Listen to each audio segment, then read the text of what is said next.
Friends, welcome to Madurai to Malaysia cooking channel. இன்றைக்கி நம்ம பார்க்க போகிறது மலேசியன் ஸ்பெஷல் நெய் சோறு.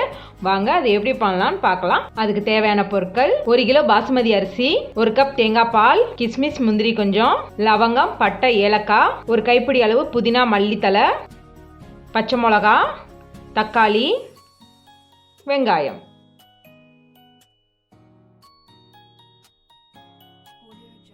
நான் இன்னைக்கு இந்த டபாரால தான் நெய் சோறு பண்ண போகிறேன்.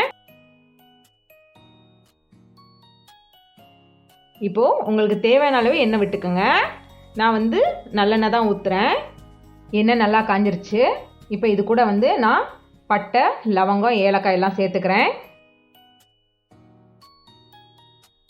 இது கூட இப்போது கிஸ்மிஸையும் முந்திரியும் சேர்த்துக்கிறேன். இதையெல்லாம் ஒரு 5 to 10 minutes வேக விட்டுக்கலாம். இப்போ எல்லாம் நல்லா பொரிஞ்சிருச்சு. இப்போ இது கூட பச்சை மிளகா சேர்த்துக்கலாம். அடுத்து புதினா மல்லி எல்லாத்தையும் போட்டு லைட்டாக வதக்கிக்கலாம்.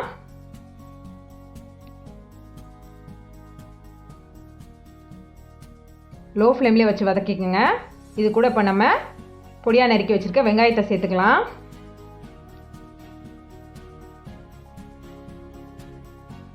எல்லாத்தையும் நல்லா வதக்கிக்கோங்க. பெரிய வெங்காயமும் சின்ன வெங்காயமும் கலந்து சேர்த்துருக்கேன் நான். இந்த மாதிரி சேர்த்துக்கோங்க. நெய் சாத்துக்கு இப்படி சேர்த்தா தான் நல்லாயிருக்கும். இப்போ இது கூட பொடியாக நறுக்கி வச்சுருக்க தக்காளியை சேர்த்துக்கலாம். எல்லாத்தையும் சேர்த்து நல்லா வதக்கிக்கலாம்.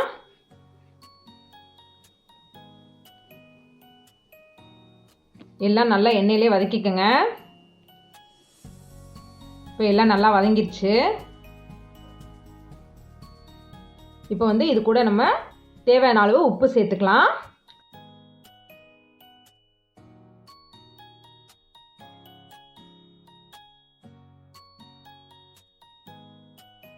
இப்போ களைஞ்சி வச்சுருக்க அரிசியை சேர்த்துக்கலாம். இதை நான் ஒரு 10 நிமிஷத்துக்கு முன்னாடியே ஊற வச்சுட்டேன். 10 நிமிஷம் ஊற வச்சாலே போதும், அதிக நேரம் ஊற வைக்க வேண்டாம்.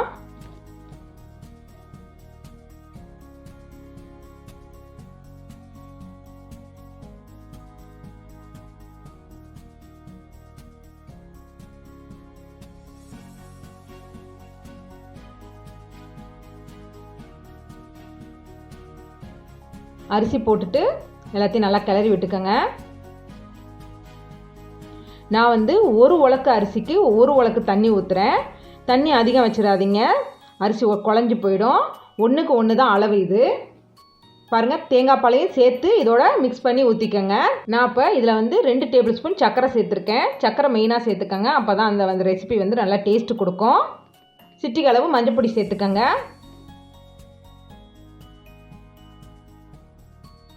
இப்போ இதை நம்ம மூடி வச்சிடலாம். மூடி வச்சு லோ ஃப்ளேமில் வச்சு வேக விடுங்க. ஒரு 20 மினிட்ஸ் போதும், நல்லா வெந்துடும் சாதம். இப்போது 20 மினிட்ஸ் ஆயிடுச்சு. நம்ம சாதத்தை ஓப்பன் பண்ணி பார்க்கலாம். பாருங்கள், சூப்பராக வெந்துருச்சு. அவ்வளோதான் ஃப்ரெண்ட்ஸ், ரொம்ப ஈஸியான ஒர்க்கு தான் இது. இப்போ இதில் கொஞ்சம் ஒரு 1/2 லெமன் புழிஞ்சிக்கலாம். லெமன் புழிஞ்சிட்டு ரொம்ப கிளற வேணாம், லைட்டாக அந்த மாதிரி பொத்துனாப்பில் கிளறி விடலாம், இல்லைன்னா சாதம் உடஞ்சி போயிடும்.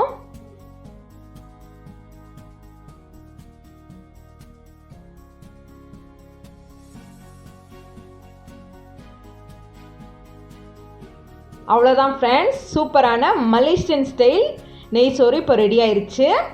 இதில் பார்த்தீங்கன்னா நான் ஒரு சொட்டு நெய் கூட விடலை. ஆனால் இது நெய் சோறு தான், ரொம்ப டேஸ்ட்டாக இருக்கும். நீங்களும் இதை வீட்டில் கண்டிப்பாக செஞ்சு பாருங்கள். அடுத்து உங்களுக்கு என்ன ரெசிபி வேணுங்கிறத கமெண்ட்டில் சொல்லுங்கள், நான் அவசியம் செஞ்சு காட்டுறேன்.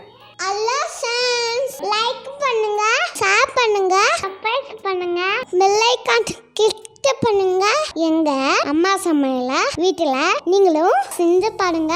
எங்களுக்கு கமெண்ட் பண்ணுங்க. பாய். Thank you.